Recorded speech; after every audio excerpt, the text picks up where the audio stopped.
We've also seen that prophets listened to God and obeyed to him. They were in submission to him.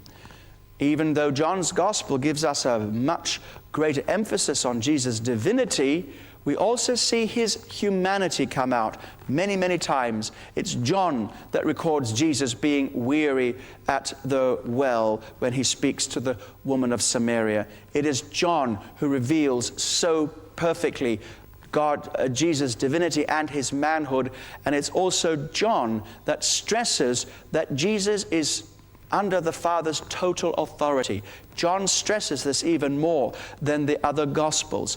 And so it says in John's Gospel that Jesus never went anywhere, did anything, or speak anything, or do anything other than it was in obedience to the Father's initiative. We see this, for example, in John 5, verse 19. It says, "Then Jesus answered and said to them, 'Most assuredly I say to you, the Son can do nothing of himself, but what he sees the Father do. For whatever he sees, the Son does in like manner.'" Then in verse 30 of John 5, it says, "I can do of myself nothing. As I hear, I judge, and my judgment is righteous, because I seek not my own will, but the will of the Father who sent me." So we see Jesus as the real submissive servant of the Lord, this great prophetic figure who knows how to rest in the Father's revelation and submit to that, to listen to the Father's revelation. He is the great sent one. He listens, he obeys, and he acts on what the Father says. We've seen that the prophets were called to speak God's words. Now, of course, this applies to Jesus more than to anybody. Every word he spoke was from the Father.